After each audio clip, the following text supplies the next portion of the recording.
Eu converso agora com o Aldo Júnior, ele que é especialista na área de condomínios. Aldo, bom dia, tudo bem? Bom dia, Bruno, tudo bem? Aldo, neste período do ano, pelo que a gente está vendo aqui, muita gente vai sair de Brasília, vai viajar e tem a preocupação de como faz para garantir a segurança da casa, né? A nossa ideia aqui é prestar um serviço para esses ouvintes, para que eles possam viajar mais tranquilos e fazer de tudo para evitar ter uma surpresa desagradável, como é o caso da nosso ouvinte, ou melhor, do nosso ouvinte, o Alan Marques, de São Sebastião. Ele acabou de mandar para a gente uma mensagem, disse que entraram na casa da irmã dele, roubaram a Smart TV da Samsung, diz aqui, e o problema até é que a TV estava usando a senha da assinatura do Netflix, que estava salvo na TV. E ele já tentou mudar essa senha e tudo, mas não adianta, continua funcionando. Ou seja, o bandido roubou a televisão dele e ainda está usando a senha da Netflix. Pois é, Aldo, como faz para evitar uma situação como essa? Quais são os cuidados que os moradores, antes de viajar, devem tomar para não serem alvos dos bandidos?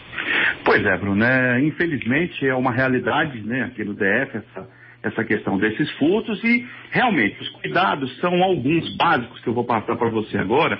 Primeiro, sempre quando viajar, comunicar ao vizinho. Não custa nada, olha, estou viajando, preste atenção na minha casa. Isso aí é uma coisa muito básica, que o vizinho vai fazer isso aí com grande tranquilidade. O segundo é luzes, né? A gente orienta que você mantenha aquelas luzes que apagam de dia e acendem à noite, para dar aquela falsa impressão de que existe alguém em casa. Uma outra dica também muito importante é que normalmente você recebe o jornal na sua casa. É suspender a entrega do jornal, porque senão o que acontece? O jornal se acumula ali na frente da casa e aí aquele meliante vai perceber que alguma coisa está errada, né? Ou seja, a pessoa não está ali, né? Outro detalhe importante é o acesso. Quando estiver chegando próximo da casa, prestar muita atenção nas redondezas, na rua, né? Se tem alguém observando. Entrar primeiro, depois buscar o carro. Isso é uma dica que a gente dá. Primeiro entra, depois pega o carro, né? Porque você garante pelo menos a sua segurança, né? Alarme também é muito interessante que se coloque, e uma boa iluminação em frente da casa. Isso tudo vai minimizar e vai tentar, né, coibir, porque você sabe que o bandido é facilidade. Se ele encontrar facilidade, ele vai procurar aquilo, né? Essa questão de deixar avisado o vizinho, deixar um telefone de contato, até mesmo para o vizinho dar uma olhada na casa, dar uma passada ali na frente para ver se tem uma movimentação estranha, isso ajuda bastante, né, Aldo? Bastante, bastante. O vizinho é aquele amigo, né, vamos chamar de amigo da vez na hora da viagem, que vai poder colaborar bastante com você, porque senão você não viaja tranquilo, né? Realmente a preocupação é muito grande. Agora, nos condomínios, que são aqueles condomínios fechados, o condomínio já tem ali até um segurança, às vezes, uma pessoa que fica na guarita. Isso, a pessoa também não pode relaxar só porque tem esse tipo de segurança ali, não, né? Porque muitas vezes pode ser que a pessoa, ou o segurança que está na guarita, fique um pouco mais tranquilo e acabe deixando passar, né? Pois é, Bruno, eu vou te contar uma história. Na maioria dos condomínios fechados, com guarita, os grandes casos que acontecem são pela vulnerabilidade exatamente do porteiro. Ou seja, o porteiro permite que as pessoas adentrem no condomínio sem minimamente uma identificação. Às vezes, pessoas que vêm fardados de empresas, olha, eu vou no apartamento tal, ele libera a entrada, então não pode. A maioria dos problemas que acontecem nos condomínios é pela vulnerabilidade da entrada do próprio condomínio, né? Naqueles que não tem guaritas, por exemplo, de prédios de 3 pavimentos, quem compromete tudo é o próprio condômino, porque a pessoa toca o interfone e diz assim, olha, eu vou no seu vizinho, a pessoa vai lá e abre a porta, né?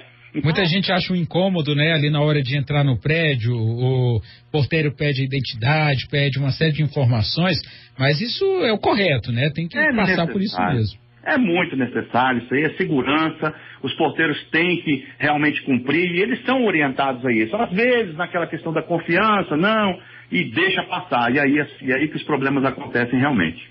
Pois é.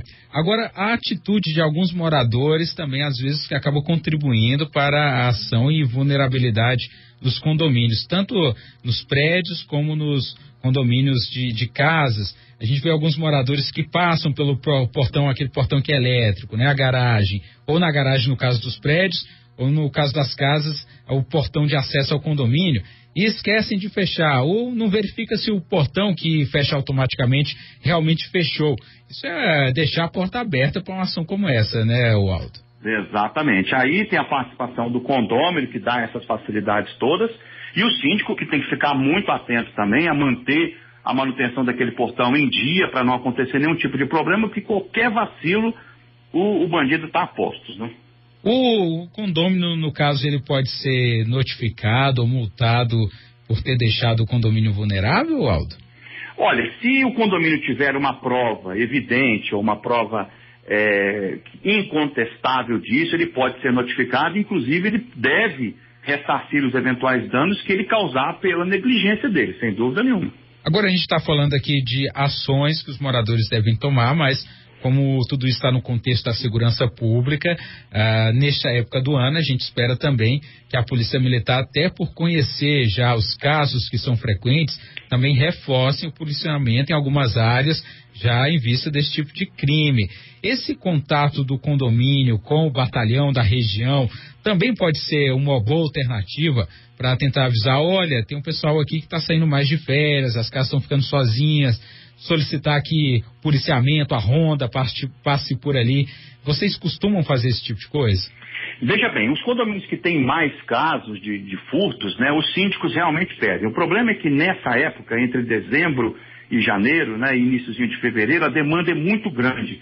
E aí, por melhor boa vontade que a Polícia Militar tem, eles não conseguem atender realmente essa demanda. Esse é o grande problema, porque esses casos, até pelo próprio número da Polícia Militar, né, em 46% há um acréscimo de furtos nesse período. Então a polícia, infelizmente, ela tem a melhor boa vontade, mas ela não consegue atender a demanda de tantos problemas que acontecem nesse período. Agora, por que você acha que aumentou esse tipo de crime do ano passado para cá, hein, Aldo?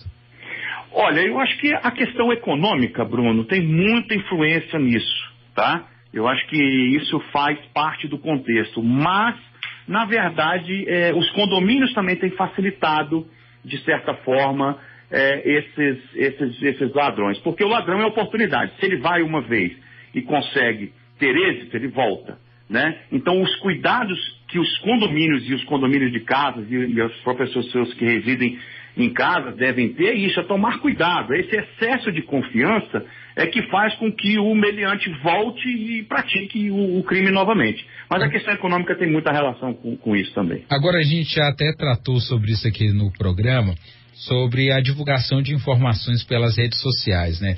Muita gente costuma publicar que está viajando e até, é claro que todo mundo gosta de publicar fotos do local de viagem e tudo mais. Mas também pode ser usado por alguns bandidos que costumam monitorar a vida de alguém e ficar sabendo que essa pessoa está fora, e também pode ser um facilitador, né? A rede social, eu até brinco que os detetives tiveram a vida deles extremamente facilitada, né? Porque é só você entrar nas redes sociais, você descobre onde a pessoa está. Tem pessoas que vão se rastreando, você rastreia a pessoa onde ela está chegando, onde ela está saindo. Quer dizer, tudo isso também, sem dúvida nenhuma, colabora com a polícia numa identificação de um meliante, mas muito mais para o ladrão que aproveita essa oportunidade. Aldo, sobre os mecanismos de segurança, você já falou sobre cerca elétrica, né? Instalação em algumas residências, a instalação de câmeras, eu imagino que ajude bastante. Cita aí pra gente o que você recomenda para os condomínios que querem se precaver dessa situação. No caso dos condomínios especificamente, um bom sistema de CCTV, tá? Porque os condomínios têm condição, a maioria hoje já utiliza, mas alguns utilizam alguns equipamentos que não são muito eficientes, não guardam as imagens por muito tempo. Então, um bom sistema de CCTV e principalmente as retenções nas entradas para os condomínios que têm guarita, ou seja, ser realmente rigoroso com o acesso. Inclusive, Bruno, existem alguns condomínios que já não estão nem permitindo mais entrega de pizza ou qualquer pedido do condomínio. O condomínio tem que descer, ir até a guarita e receber a encomenda dele. Você acha isso melhor, então, dessa forma? Dependendo do caso, é uma solução muito, muito interessante. Ela vai trazer benefícios, ela traz um incômodo para o morador, o condômino, mas ela traz uma segurança muito maior para o condomínio. Então a dica seria um sistema de CCTV, essa retenção muito forte na entrada do condomínio, e os condomínios que não têm guarita, o próprio condômino se cercar de cuidados, não abrir o interfone para qualquer pessoa que simplesmente tocar. Você toca muito nessa tecla, né, Aldo, sobre prestadores de serviço que têm acesso ao condomínio. E mesmo porque os bandidos, eles acabam, aspas, né, se aperfeiçoando nesse tipo de crime e tem cada vez mais usado desses disfarces para ter acesso aos locais, né? Vão ali com uma roupa dizendo que veio para consertar a TV a cabo, e se o porteiro não ficar realmente ligado, pode ser que ele tenha acesso facilitado e aí exatamente a hora que ele costuma roubar. Esses prestadores de serviço, eles deveriam ser cadastrados, o porteiro já deveria ter esse cuidado, até mesmo o morador, antes de pedir algum serviço, avisar lá na guarita para dizer, olha, vai subir alguém aí, ou está vindo alguém aí prestar tal serviço. Essa é a atitude correta? Essa atitude é correta. O ideal seria que os condomínios cadastrassem todos os seus prestadores de serviço, que prestam serviço para o condomínio, e aquele condômino que eventualmente tem uma necessidade, que realmente todos têm, submetesse isso à administração do condomínio, para que se tivesse os registros realmente de quem entra. Mas, infelizmente, a minoria adota essa prática. E aí a vulnerabilidade volta e aí os problemas acontecem, né? É muito comum, principalmente nessa época do ano, quem mora em casa, alguns serviços continuam sendo feitos mesmo com a pessoa viajando. Por exemplo, a limpeza de piscina. Aí tem que ser uma pessoa de extrema confiança. Vocês costumam checar a ficha criminal desses prestadores de serviço antes de contratar? Infelizmente não, Bruno. Essa prática não existe, praticamente inexiste. Se isso fosse feito, evitaria. Nós tivemos um caso, inclusive, de um funcionário que trabalhava no condomínio que ele tinha 3 homicídios. E trabalhando debaixo do bloco, tranquilamente, um belo dia a polícia veio e pegou, e o síndico nem tinha essa informação. Então, esses cuidados são muito importantes serem tomados, né, verificados, porque você pode colocar, né, um criminoso dentro ali do convívio da sua família, dos seus filhos, realmente, mas infelizmente os condomínios não praticam isso. Pois é, mesmo porque você acaba expondo também os vizinhos, né?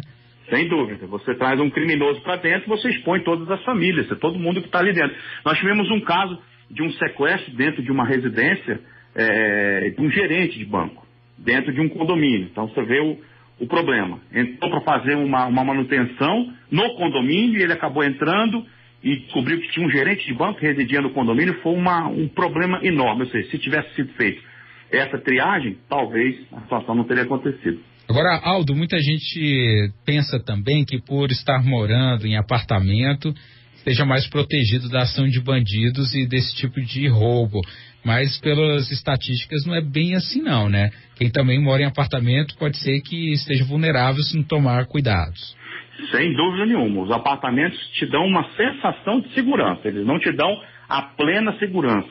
Então, os cuidados, repito, de acesso ao condomínio são fundamentais para evitar essas pessoas indesejáveis circulando ali dentro dos prédios e dentro dos condomínios de casas também. Agora, aqui em Brasília, eu não me lembro de ter visto notícias sobre uma modalidade de crime que tem muito no Rio de Janeiro. Os bandidos invadem um determinado condomínio e chegam a subir nos apartamentos para fazer uma espécie de arrastão. Isso, pelo menos, não tem notícia aqui no Distrito Federal, né, Aldo? Bruno, eu não conheço. É um caso muito raro. Salvo engano, minto. Uma situação, uma vez, mas é muito raro. E espero que não ocorra, né? Mas os condomínios têm que colaborar com isso. Tem que colaborar com essa segurança, trabalhar intensamente na retenção para evitar esse tipo de caso. Mas graças a Deus em Brasília a gente praticamente não tem esse tipo de arrastão que ocorre aí muito comumente em Rio e São Paulo. Aldo, diz pra gente quem quer fazer um curso, a gente está falando muito de segurança, do profissionalismo dos porteiros. Você indica algum curso para que essas pessoas possam se especializar e tomar esses cuidados de uma forma mais profissional, digamos assim, né? Até para proteger, ou até o responsável pelo condomínio pode indicar e fazer esse tipo de curso? A própria Polícia Militar faz um trabalho muito, muito, muito interessante nesse sentido, e eles promovem cursos. O que falta um pouquinho é a divulgação, né, por parte até da Polícia Militar, para que os síndicos possam aderir, mandar os seus profissionais para lá. É um curso muito bom, de muita qualificação, E seria muito interessante que todos os porteiros e até o próprio síndico fizesse esse curso da Polícia Militar, que, salvo engano, eles fazem esse curso agora nessa época, que é o melhor curso realmente que tem, porque a experiência da Polícia Militar, eles trazem casos reais e pode agregar bastante para a segurança dos condomínios. Então, só para a gente dar uma repassada aqui na entrevista para quem pegou agora, Aldo, principalmente cuidado para não deixar luzes acesas ali na casa, suspender a entrega do jornal. Repassa aí para a gente, pessoal, firmar bem essas informações. Isso mesmo. Sempre comunicar aos vizinhos, né, que está viajando, para que os vizinhos fiquem atentos aí a qualquer movimento diferente na casa. Sempre antes de entrar na casa, prestar atenção na redondeza, se não existe algum carro ou alguém circulando com moto, coisa parecida. Manter luzes, né, de sensores que apagam de dia e acendem à noite. Reter os jornais, porque o acúmulo de jornais identifica para o bandido que a pessoa não está em casa, e manter, se possível, um alarme, um sistema de alarme e de câmera de segurança. No caso dos condomínios, né, de prédios, a questão é muito cuidado com a retenção nas portarias, e os condomínios que não têm portarias de segurança na portaria, o próprio condômino tomar cuidado com quem ele deixa, com quem ele abre a porta, sem saber a identificação exata da pessoa. Eu conversei com o especialista na área de condomínios, Aldo Júnior. Muito obrigado pela entrevista, um grande abraço. Grande abraço, Bruno. Bom dia a todos.